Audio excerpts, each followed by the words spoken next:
now bring in Alex Ryvchin, the co-CEO of the Executive Council of Australian Jewry, live from Brisbane. Alex, as we've just heard, there's a mixture really of uncertainty and relief. How are you feeling this morning off this news?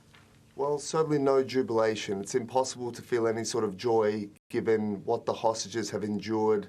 You know, I've spoken with many hostage families since October 7, and they have lived through hell second by second with the uncertainty, knowing that their loved ones are either alive or dead, and Hamas hasn't released that information.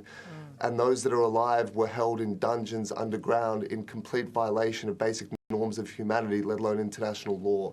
So I'm relieved that some of those people will be coming home, and I'm happy for the hostage families to be able to have that reunion, though again, we're not certain whether there'll be a reunion in person or with a body bag. That's the tragedy that's been inflicted on them.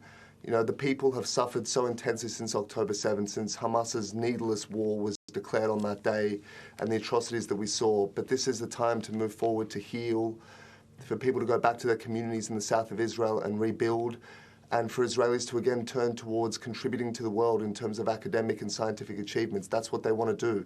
They never wanted to be fighting this war, but it was thrust upon them, and they've handled themselves admirably.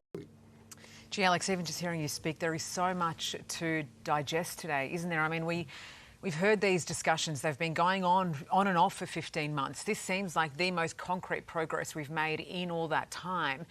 Does it feel real this time? I know you would have wanted it sooner. I know everyone would have wanted this sooner and to have avoided all the bloodshed and to have avoided this from even beginning in the first place. Does this feel real? Do you feel as though from here there is a way of healing? I think so, and a requirement for that healing to begin, for that reconstruction, for hopefully a pathway towards peace, was the destruction of Hamas. Israel and the free world learnt on October 7 that you cannot coexist with an enemy that's sworn and committed and determined to destroy you and to inflict those sorts of atrocities. Now Israel finds itself in a position where it has redrawn the Middle East.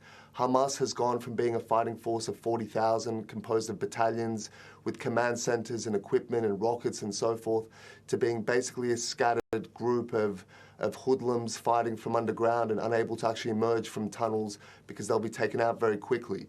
So Hamas's ability to lead and govern and rain terror on its own people and the people of Israel is virtually gone. The hostages will hopefully be coming home in phases, and there's a possibility, I think, of a new Middle East again being redrawn in terms of a more peaceful future, a reconstruction that actually builds homes for people and facilities and universities and infrastructure rather than tunnels, which is what Hamas did with the aid that was bequeathed upon it. I think after so many deaths and so much destruction and so much displacement, we are all hoping for peace and, as you say, a more peaceful Middle East going forward. Alex, thank you so much for joining us today. We'll speak to you again soon.